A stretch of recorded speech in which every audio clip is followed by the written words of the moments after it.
राम राम दोस्तों, जय बाबा नीम करौली महाराज जी की। आशा है कि आपके ऊपर भी बाबा नीम करौली जी की बहुत ही कृपा होगी। दोस्तों आज मैं आपको सुनाऊंगा श्रीमद् वाल्मीकि रामायण बालकांड का 48वां सर्ग।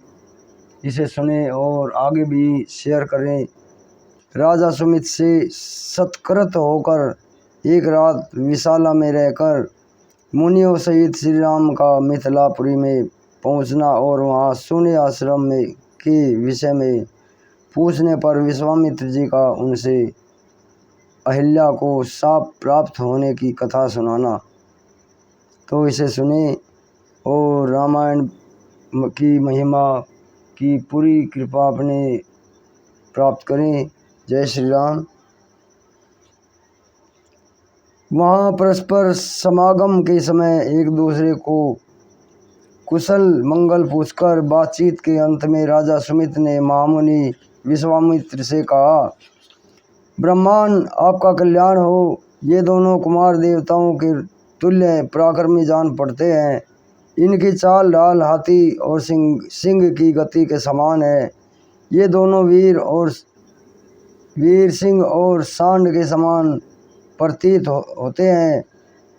इनके बड़े बड़े नेत्र विकसित कमल दल के समान शोभा पाते हैं। ये दोनों तलवार तरकस और धनुष धारण किए हुए हैं।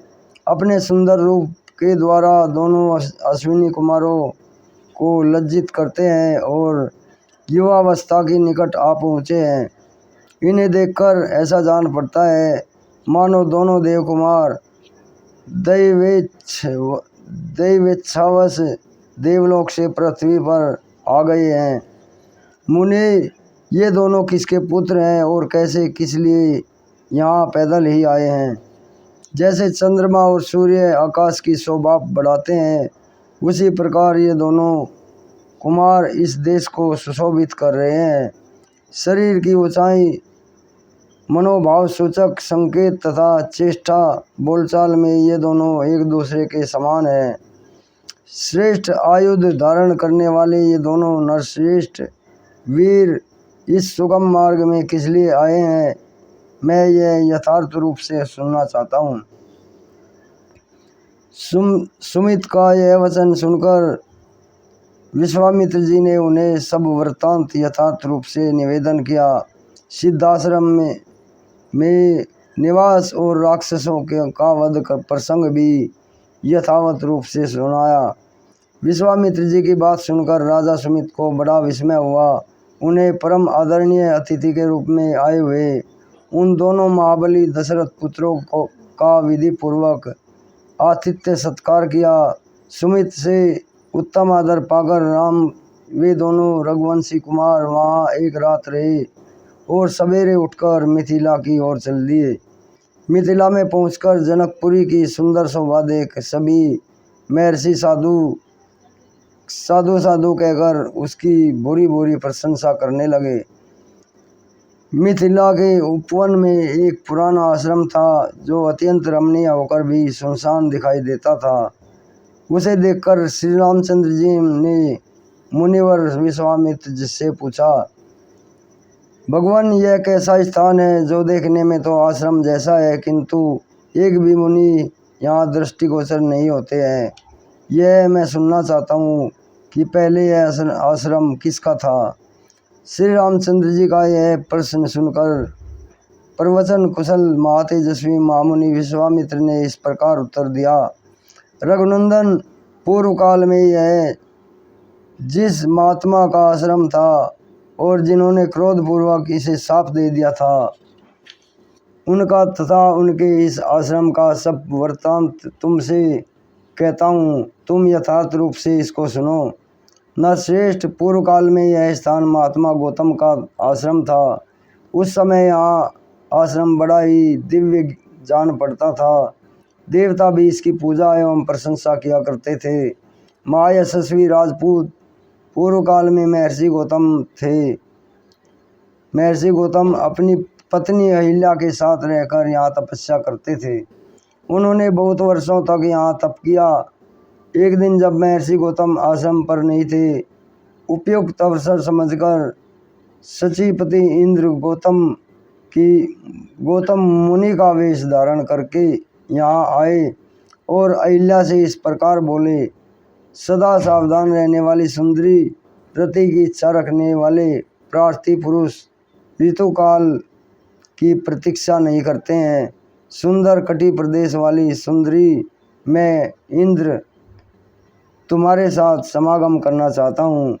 रघुनंदन, महर्षि गौतम का वेश धारण करके आए हुए इंद्र को पहचान कर भी उस दुर्बुद्धि नारी ने, अहो देवराज इंद्र मुझे चाहते हैं, इसको तो अलवश उनके साथ समागम का निश्चय करके वह प्रस्ताव स्वीकार कर लिया। रति के पश्चात उसने देवराज इंद्र से संतुष्ट चित्त होकर कहा, सुश्रेष्ठ, मैं आपके समागम से कृतार्थ हो गई। प्रभु, आप शीघ्र यहाँ से चले जाइए। देवेश्वर महर्षि गौतम के कोप से आप अपनी और मेरी भी सब प्रकार से रक्षा कीजिए। तब इंद्र ने अहिल्या से हंसते हुए कहा, सुंदरी, मैं भी संतुष्ट हो गया, अब जैसे आया था उसी तरह चला जाऊंगा। श्री राम इस प्रकार अहिल्या के समागम से करके इंद्र जब उस कुटी से बाहर निकले तो तब गौतम के आ जाने की आशंका से बड़ी उतावली के साथ वेग पूर्वक भागने का प्रयत्न करने लगे। इतने में ही उन्होंने देखा कि देवताओं और दानवों के लिए भी दुर्धर्ष तपोबल संपन्न महामुनि गौतम हाथों में समिधा लिए आश्रम में प्रवेश कर रहे हैं। उनका शरीर तीर्थ के जल से भीगा हुआ था और वे प्रज्वलित अग्नि के समान उद्दीप्त हो रहे थे। उन पर दृष्टि पड़ते ही देवराज इंद्र भय से थर्रा उठे। उनके मुख पर विषाद छा गया। दुराचारी इंद्र को मुनि का वेश धारण कर किए देखकर सदाचार संपन्न मुनिवर गौतम जी ने रोष में भरकर कहा, दुर्मुते, तूने मेरा रूप धारण करके यह न करने योग्य पाप कर्म किया है, इसलिए तू विफल अंडकोशों से रहित हो जाएगा। रोष में भरे हुए महात्मा गौतम के ऐसा कहने से ही सहस्राक्ष इंद्र के दोनों अंडकोश उसी समय पृथ्वी पर गिर पड़े। इंद्र को इस प्रकार शाप देकर गौतम ने अपनी पत्नी को भी शाप दिया, दुराचारणी, तो भी यहाँ कई हजार वर्षों तक केवल हवा पीकर या उपवास करके कष्ट उठाती हुई राख में पड़ी रहेगी।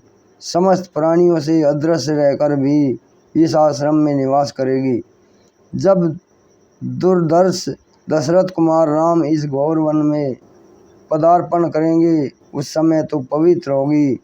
उनका आतिथ्य सत्कार करने से तेरे लोभ मोह आदि दोष दूर हो जाएंगे और तो प्रसन्नतापूर्वक मेरे पास पहुंचकर अपना पूर्व शरीर धारण कर लेगी।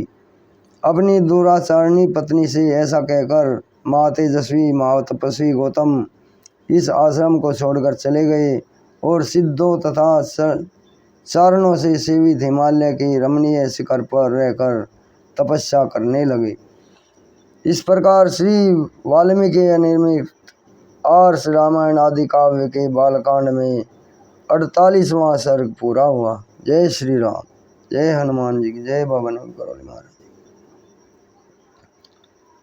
तो दोस्तों, ये श्रीमद् वाल्मीकि रामायण बालकांड का 48वां सर्ग पूरा हुआ। कल मैं आपको इसका 49वां सर्ग सुनाऊंगा। पितृदेवताओं द्वारा इंद्र को भेड़े के अंडकोश से युक्त करना तथा भगवान श्री राम के द्वारा अहिल्या का उद्धार एवं उन दोनों दंपति के द्वारा इनका सत्कार। तो अभी आज्ञा लेता हूँ दोस्तों। चैनल को सब्सक्राइब अगर आपने नहीं किया है तो इसे सब्सक्राइब कर लें और ये रामायण का पाठ आगे भी भेजें, शेयर करें ताकि आपको और भी ज़्यादा रामायण की महिमा का धर्म लाभ मिले। तो अभी आज्ञा दें। जय श्री राम, जय हनुमान जी की, जय बाबा नीम करोली महाराज जी की।